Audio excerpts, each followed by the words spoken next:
Hey everyone, Dalton Grados here, and today I'm going to be talking about how I passed the CFA Level 1 exam as a dummy. Now, first off, why am I calling myself a dummy? Well, I am involved with my local CFA Society chapter, and the CFA charter holders and the people who embark on this exam and on this program are an elite group. Many of the CFAs I've met were Ivy League MBAs. Many of them were CPAs before they decided to pursue the CFA. Almost all of them went to college for finance. Some of them have master's degrees in finance. And of course, pretty much all of them work in investment management and had years of experience working prior to pursuing their CFA. And so, from a competitive standpoint, the CFA Level 1 exam has about a 40% pass rate. And so, I need to be in the top 40% at least of the people that are taking this exam, of which I am probably the least advantaged or among the least advantaged because I did not go to school for finance. I did not work formally in investment management. I have no experience in accounting. So, one of the biggest sections on CFA Level 1 is financial statement analysis, balance sheets, income statements, cash flow statements. I had never done any of that stuff. That was one of the more challenging sections for me for Level 1 because I completely learned it all from scratch. I went to a public state college, so some of these people, with the CFA program, it's all over the world are the people you're competing with. Many of them went to top schools, Ivy League schools. I did not. I had experience with life insurance sales, which was Northwestern Mutual, which is sort of in the financial advisory space, but more so focused on the insurance side, not really applicable to the CFA.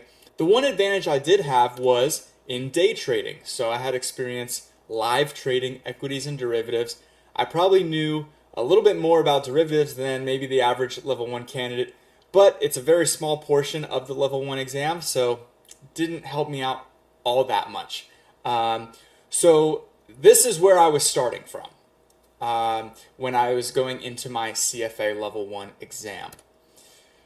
Now, how I performed, I'm very proud. So this was on my first attempt, by the way, 2024 for the February session.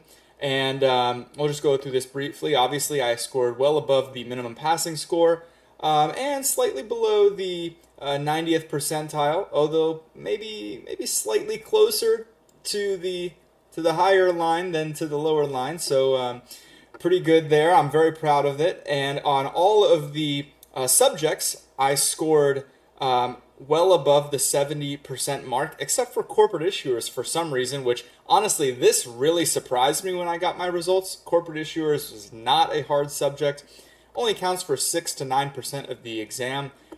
So I honestly couldn't tell you what questions on exam day led me to this score on corporate issuers. Maybe I just misinterpreted what the question was actually asking. Honestly, couldn't tell you. But in all other subjects, I scored very high, and I'm very proud of myself and my performance for this exam on the first attempt. So, getting into my advice, my tips for you is number one, start with why. So, although I wasn't the most advantaged to begin with, I knew that I had a strong why. I know that this is what I want to do. I want to be a CFA charter holder. I want to be in portfolio management.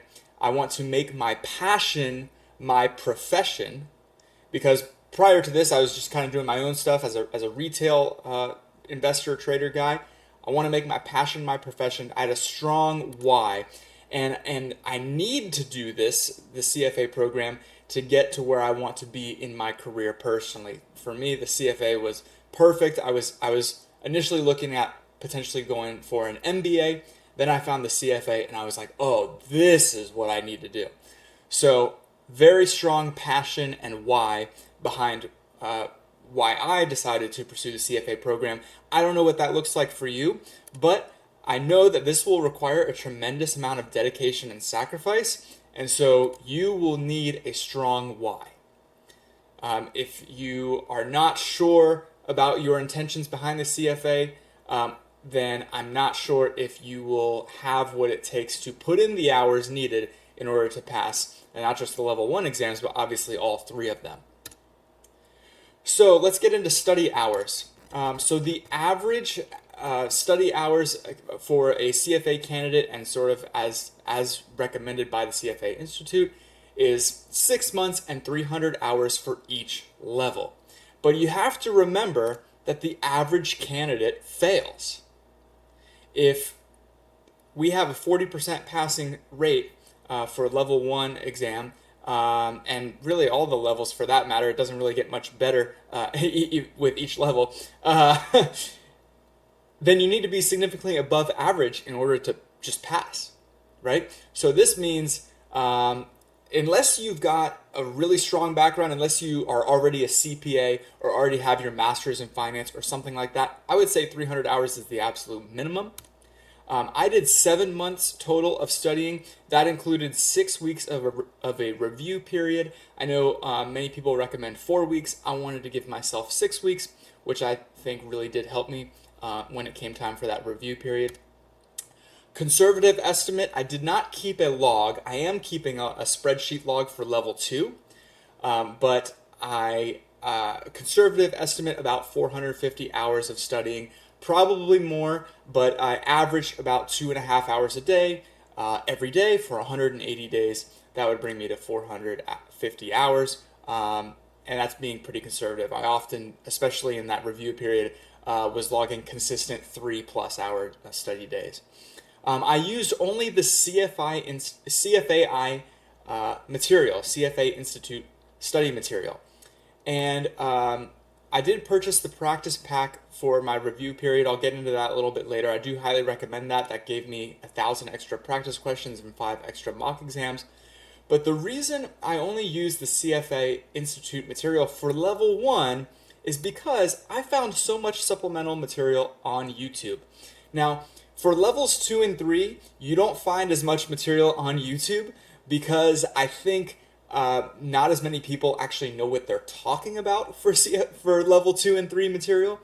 But for anything that I was struggling with in the textbook, for level 1, I could easily go on YouTube and find several videos that would help me with that. So I didn't see a reason for using a third-party test prep provider for level 1. However, I will say I'm currently in level 2 now, and I am using Mark Meldrum, and I am really, really enjoying his content. So highly recommend Mark Meldrum's material. And this last image here, so when you come to studying and putting in your hours and getting through the material in the learning ecosystem online that the CFA Institute gives you, there is a simple way to track your progress. So every day you have a knowledge point goal, which knowledge points are accumulated through different readings and practice questions and flashcards. And you will set your end date to be not your test date, but your beginning of your review period. So for me, for instance, for level 2, I'm taking it on November 20th. I have my end date in the learning ecosystem as October 9th, because that's when I would want to be done with the material and want to begin reviewing.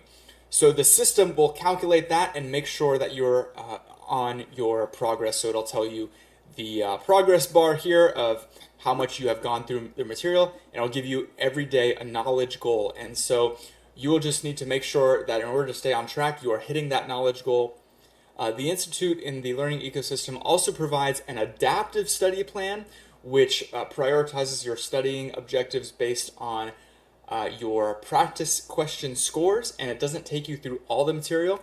I did play around with that a little bit for level 1, and it is a little bit useful, but if you are doing the adaptive plan, just make sure that you are flipping back to the structured plan so you can get this progress bar.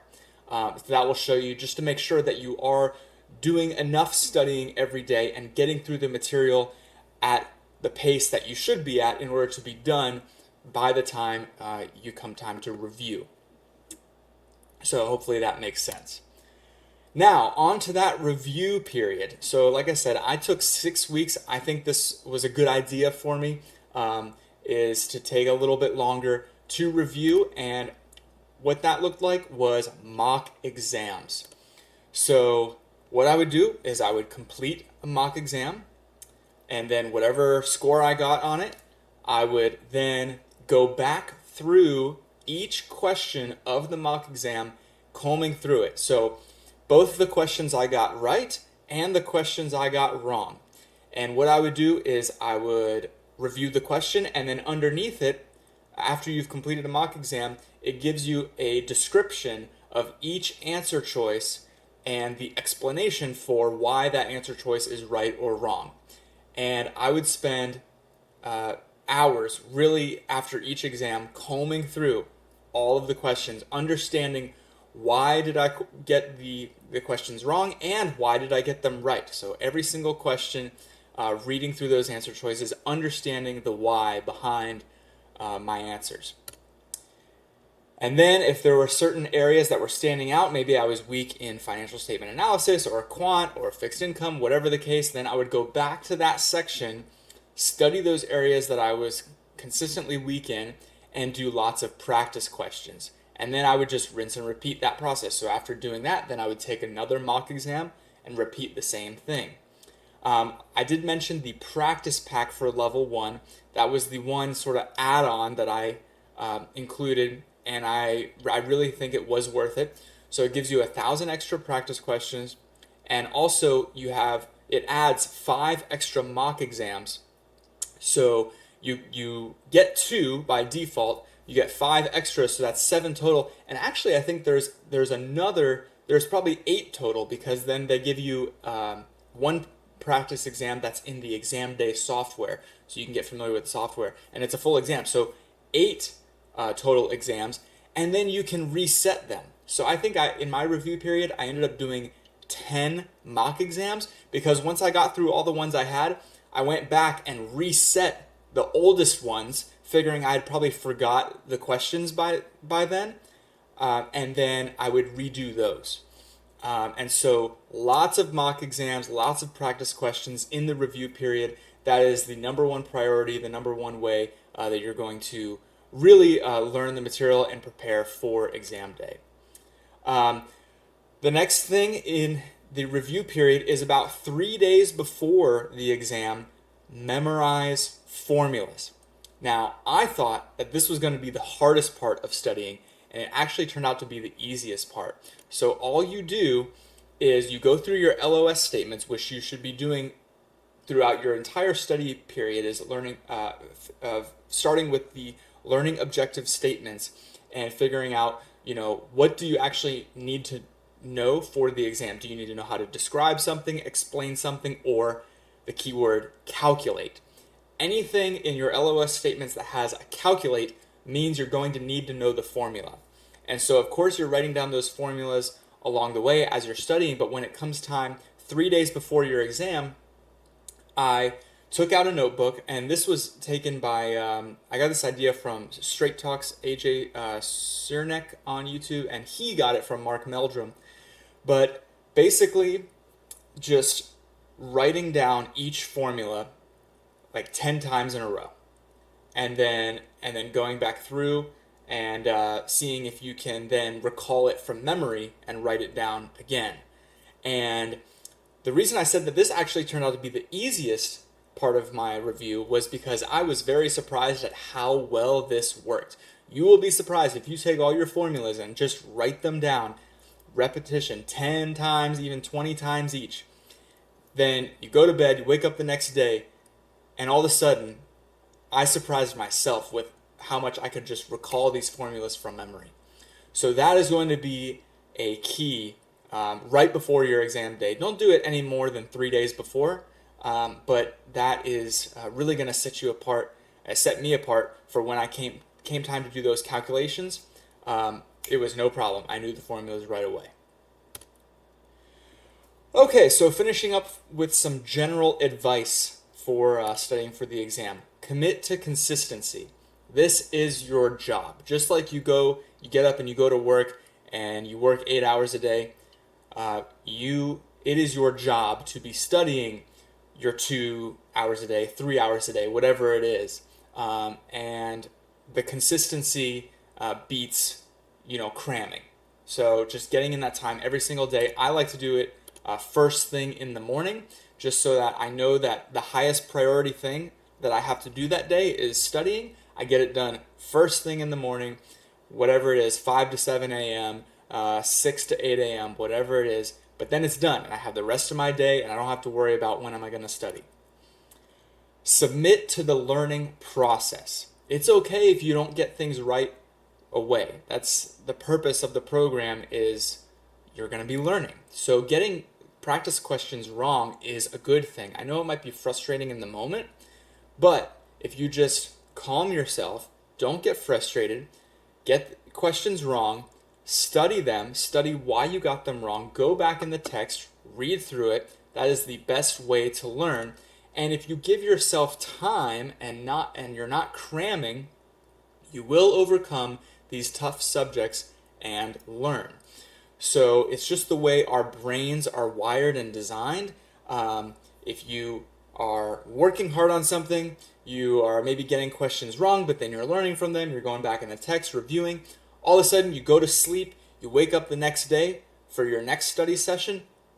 All of a sudden, you are way better at this topic, and you understand things that were giving you a tough time the day before.